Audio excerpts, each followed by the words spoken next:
And when the day of Pentecost was fully come, they were all with one accord in one place. And suddenly there came a sound from heaven as a mighty rushing wind, and it filled all the house where they were sitting. And they were all filled with the Holy Ghost, and began to speak with other tongues, as the Spirit gave them utterance. Welcome to Sounds of Revival, a program and teaching ministry calling for the church to hear and respond to the sounds of revival, which are calling us back to our first love and back to our place of holiness and dominion in the earth.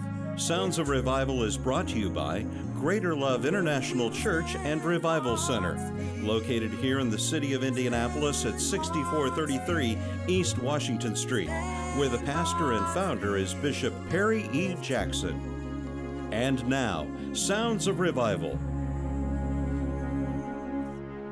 God bless you today and welcome to our program, Sounds of Revival, brought to you by Greater Love International Church and Revival Center, right here in the city of Indianapolis. It's a blessing to be here today because God has something He's going to say to all of us.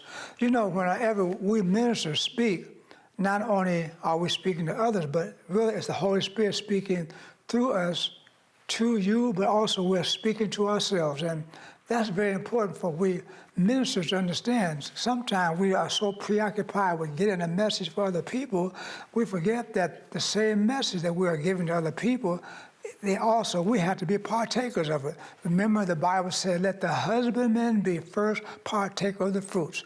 So I've watched myself over the years as a minister. I've had to be careful to also understand that the Word of God, whoever is in listening distance in the area, that includes me, then that word is for me also. Because otherwise I could think I had to be so preoccupied and so engrossed, I had to get a message to the people. But I've got to eat also. I eat the same food that they do, amen. But the Bible says, of course, in the book of Psalm 23, the Lord is my shepherd, I shall not want. Do you know, we as pastors, we are under shepherds, really. The Lord is the shepherd of the sheep. Those are His people. See, no man, no pastor, no bishop, the Pope didn't die for anybody. I didn't die for anybody. These are God's sheep. The Bible says that He purchased the church with His own blood. So really, we call ourselves pastors, but we're really Jesus is the real pastor. He's the shepherd. We are the under shepherds. We're to feed His sheep. Jesus told Peter, feed my sheep. So that's just a very interesting thought there, that whenever a minister is teaching you, that he's teaching himself also. Now, you may think that's a very simple point that I'm making, but before we get to our subject, I want to remind you of this. Jesus talked about the scribes and Pharisees. They were the preachers and leaders of that day, and you know what He had to tell the people? He said, those preachers are preaching one thing, but they're doing another. So He told the people, He said, so this is how we're going to work it. He said, do what they say do, but don't do what they do. Because they're saying one thing and doing another. They're not living what they preach. Amen. Why would a preacher not live what he preaches? I want to live what I preach so I can preach what I live. Did you get that? I want to live what I preach so I can preach what I live. But that does not seem to be the goal of many preachers. They want to just get a good message, amen, but yet not understanding that message, they have to live by it also. So otherwise, you can preach the gospel to others. Remember, Paul said, 1 Corinthians chapter 9, verse number 26 and 27, he said, so fight I, not as one that beateth the air, so run I, not as uncertainly. He said, but I keep under my body and bring it into subjection, lest by any means after I have preached the gospel to others, I myself should be a castaway. So God will use you to preach to other people. You may be a pastor, you may be a teacher, you may be a prophet, you may be an apostle, you may be an evangelist. That's fine. That is a gift. Glory to God. Being pastor that's not your ticket to heaven. That doesn't qualify you for heaven. Just because you can preach a good message. As a matter of fact, because you are anointed to preach the gospel, see the word, let's don't get these two words confused. They both start with an A. Anointed starts with an A and approved start with an A. just because you are anointed of God, that does not mean you are approved of God. The Bible says in the book of Psalm 68, verse number 18, it says this. God even, you read that for yourself. Psalm 68, verse 18. God actually uses rebellious people. It says, yea, God has chosen even the rebellious to speak his word. Why? He said that God might dwell among his people. He said there are gifted people who speak, but yet their lives are just off the chart. Their lives are not, though they don't represent God, they're doing everything that they want to do and plus some. So what we're saying here, I just kind of going back to what I'm saying, when I'm preaching the gospel, the first, I may be selfish, but the first person I'm thinking about being saved is me, okay? I mean, I like my church. I've been ministering for a number of years, been pastoring for many years, and I love to see people saved. But you know something? I don't want to see other people saved and myself be lost.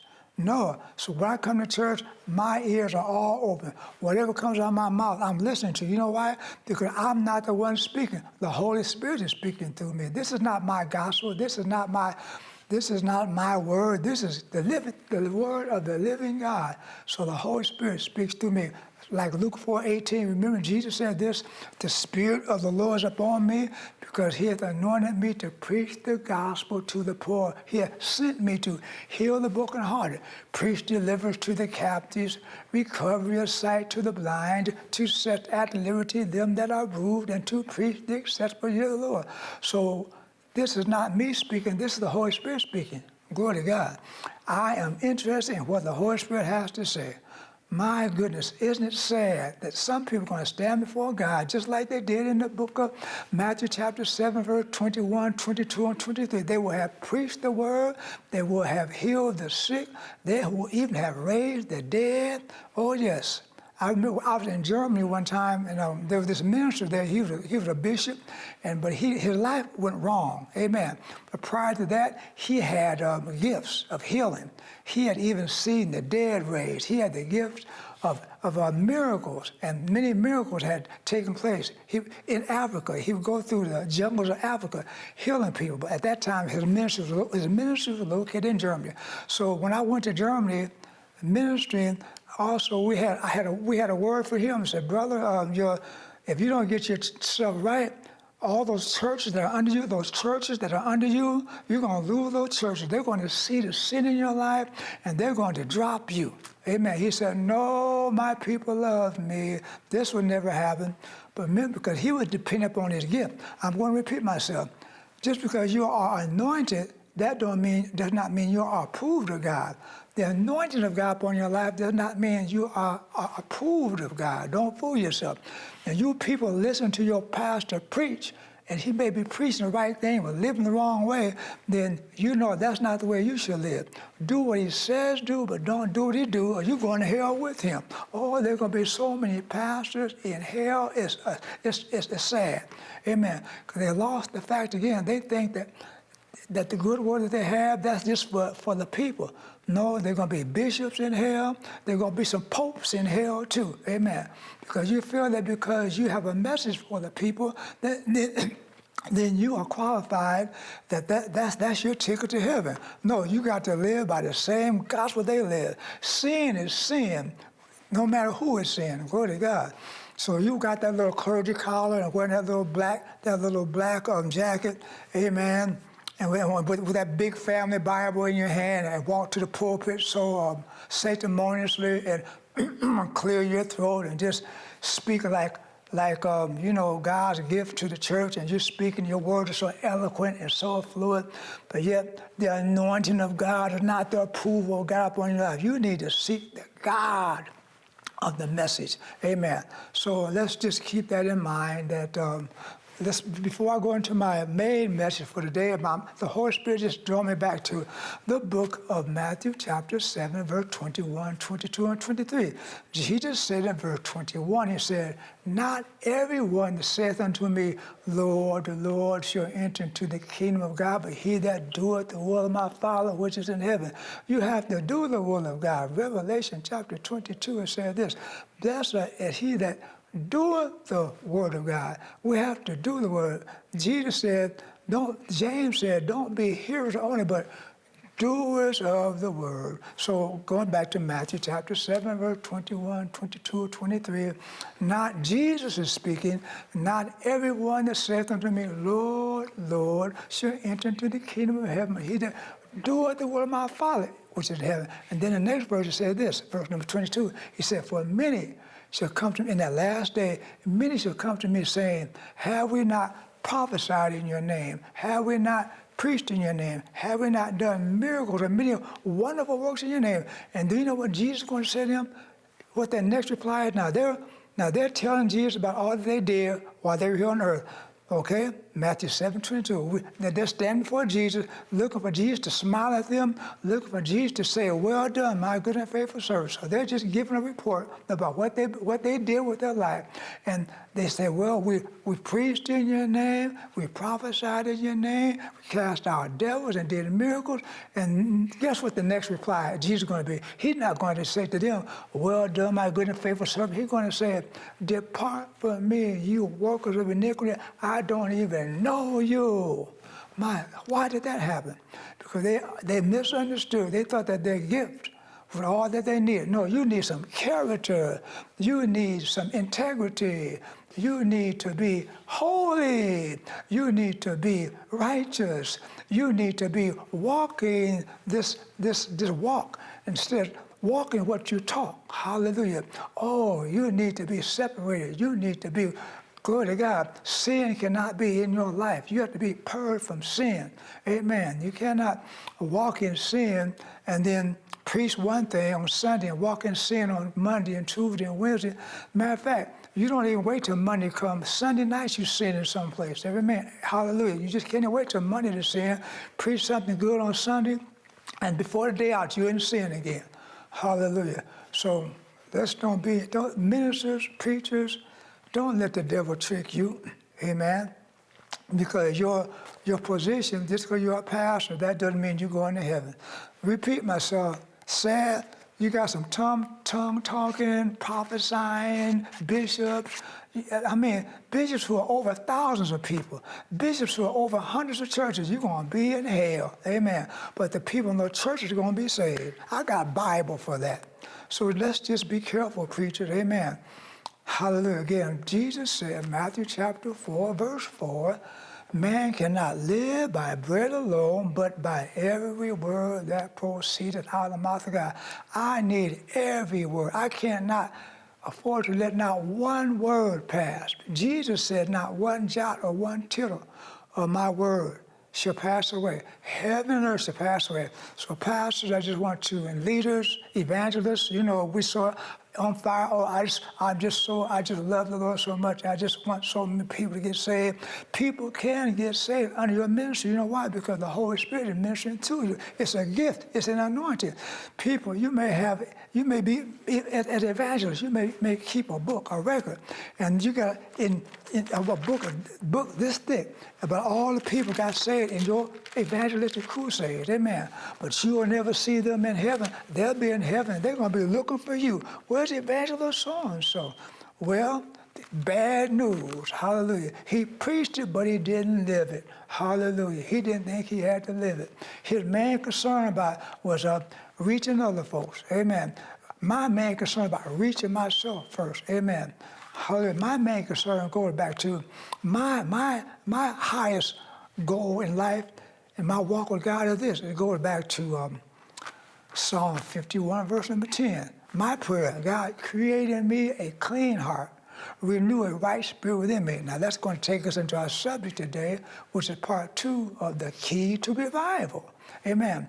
And remember, revival is not just for sinners. And there is a universal call for the church worldwide to repent and to be revived, to come alive again in God. Hallelujah. And remember, people, we must be careful to understand you are not to judge yourself in your own eyes, but you judge yourself the way God sees you. Amen. You may see yourself that you've been saved for 39 years and you don't drink anymore and you don't cuss no more and you're just so wonderful. Yet you have to ask God to search you, because you can go through all these outward things and be clean on the outside. Like these Pharisees, he said, You know, they come before God, well, we fast and we pray and we go to church and we don't do this and we don't do that. Jesus had a message for those kind of preachers and those leaders. He said, you on the outside, he says, you're like tombs. He said, on the outside, like on Memorial Day, they go and put flowers on these tombs, and you decorate it with flowers and look so good on the outside. You look very good on the outside, but on the inside, you are corrupt, full of dead men bones. You tore up from the floor up on the inside, messed up on the inside. Glory to God, but you're looking good on the outside. Amen. So let's not be like that. Let's not be like the scribes and Pharisees who did all the right things, but for the wrong reasons, and they did all the right things in the daylight.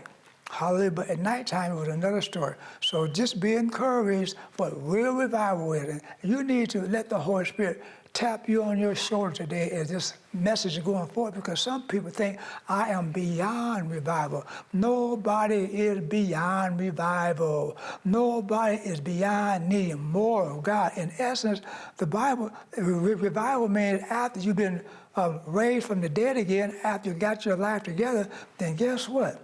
Just as much as intensity, that an intense searching, intense praying, day and night praying, weeping before God, asking Him to forgive you, asking Him to strengthen you. After you get to that place of life again, guess what? You have to take that same diligence to keep that fire alive, because Satan's going to come try to snuff that fire out. So there's no resting place down here. There's no relaxing place down here. Stay on your post, stay on your guard, because, hallelujah, once you get revived, then you're going to have to fight. Well, as the Bible said in the book of St. Luke chapter 10, verse 27, thou shalt love the Lord thy God with all of thy heart, all of thy soul, all of thy strength, all of thy mind, and thy neighbor as thyself. All. I'm going to quote that again, Luke 10, 27. Jesus speaking. Someone asked Jesus, said, Master, what is the most important law? What is the most important commandment? I mean, what does it all boil down to? Amen. Because the Jews, they had so many laws in those days. So a man asked Jesus, Master, what does this all boil down to? I mean, what is the most important thing that we should do? And Jesus said, Matthew 10, 27, thou shalt love the Lord thy God with all of thy heart, all of thy soul, all of thy strength, and all of thy mind, and thy neighbor as thyself. Thy neighbor is thyself. That is revival, friend. Hallelujah. When God gets all of you, not just part of you, because that's what happens when we get saved sometimes. He starts losing us part by part. So people, hold on. Oh my goodness, when you get a hold of God, Jesus said in the book of Revelation chapter 3, verse number 11, he said this, behold, I come quickly. Hold that fast which thou hast, that no man steal your crown. Amen. You got a crown in heaven, but Jesus was alluding to the fact, I'll quote that again, Revelation chapter 3, verse number 11. Hold that fast. First of all, he said, behold, I come quickly. Hold that fast which thou hast, that no man steal, take your crown. The devil. See John 10:10, the Bible said, the thief, the devil, comes not before to steal, kill, and destroy. Oh yes, he come to steal, destroy you, amen, spiritually, amen. So the key to revival, let's go back to Psalm 51, verse 10, the Bible says, David, a man after God's own heart, he said, create in me a clean heart, O God, and renew a right spirit within me. So remember the Bible said, though the outward man perishes, the inward man is renewed what? Day by day. We forget that. Did you get that? Not every other day, not just every 7 days, not just when you go to church on Sunday. The inward man has to be renewed on a daily basis. Paul said, 1 Corinthians chapter 15, verse number 31, I die daily. Oh my goodness, every day I've got to die. I've got to give up my life. I've got to give up for Christ. I have to choose God all over again. Amen. Oh, yes, I have to keep my mind sharp, stay fresh in God. Amen. The key to revival. So, you know something? Just because you don't think you need reviving, that doesn't mean you don't need it, because sometimes you're judging yourself. We have to see ourselves through God's eyes. Isaiah chapter 11, verse 3, the Bible said this, talking about Jesus, how he even saw things. It said this, he will not judge after the sight of his own eyes, neither will he reprove after his own hearing, okay? But with righteousness shall he judge the poor and reprove with equity for the meek of the earth. He will not judge after his own eyes, neither, again, Isaiah chapter 11, verse 3 on down, he will not judge himself after his own eyes, neither reprove after his own hearing, okay? We have to let God search us. As the writer said in Psalm 139, verse 23 and 24, search me, O God, know my heart, try me and know my thoughts, and see if there be any wicked way in me, lead me in the way everlasting. It takes the Holy Ghost to search us. My goodness, the Bible said, Psalm 39, verse 5, glory to God, verily every man at his best state is altogether vanity.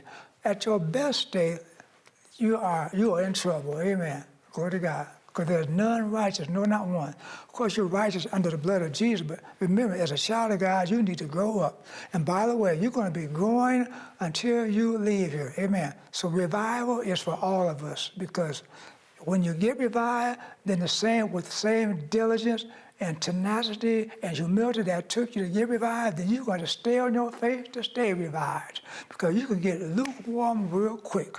You can start going astray real quick. Amen. So that revival fire, people, even if you've done everything right, then you have to stay in God's face. Hallelujah. Hallelujah. Intercede and crying out to him. As the writer said in Psalm 63, hear my cry, O God, attend unto my prayer. From the end of the earth will I cry unto thee. When my heart is overwhelmed, lead me to the rock that's higher than I. For thou hast been a shelter for me and a strong tower from the enemy. I will trust in the covert of thy wings. I will abide in thy tabernacle forever. I'm going to stay in the faith. I will abide in thy tabernacle forever. I got to stay at the altar day and night, night and day, day and night, night and day, to keep what I have. How to stay on fire.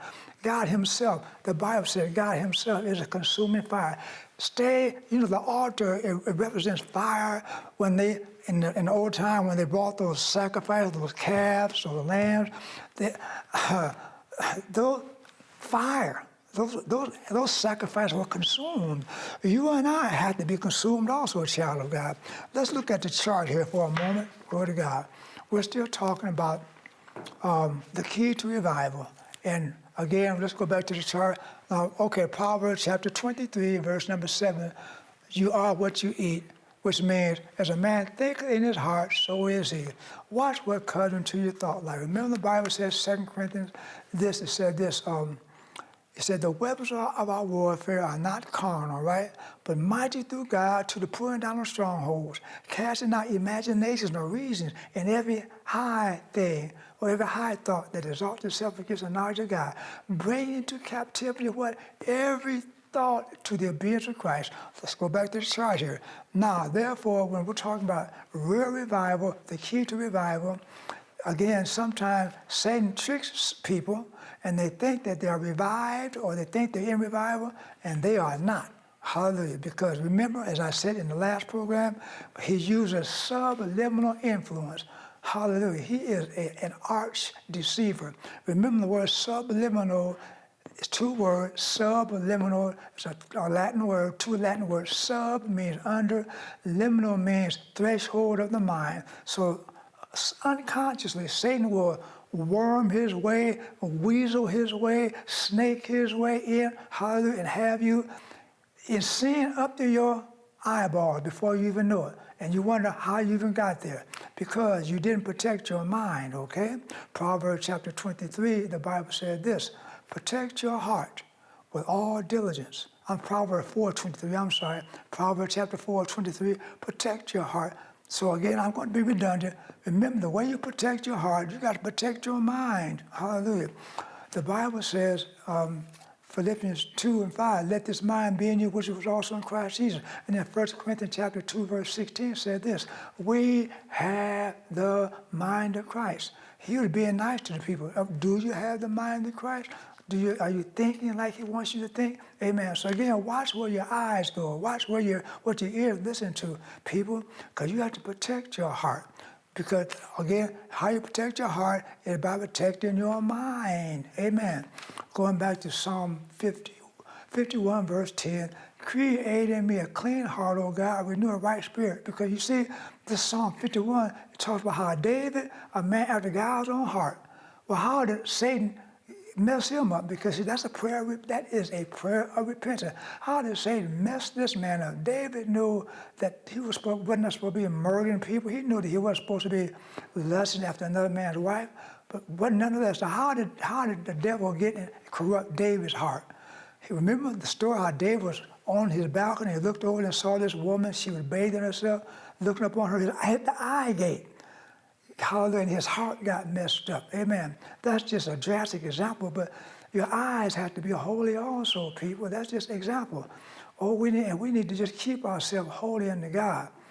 There's a song we used to sing as a kids in Sunday school. Be careful, little eyes, what you see. Be careful, little feet, where you go. So on and so forth. Hey, this still applies for us big people also. Amen. So that's just one aspect. Well, let's remember, key to revival. Amen. Be a person who keeps your mind stayed on him. Remember what the Bible says, thou wilt keep him in what?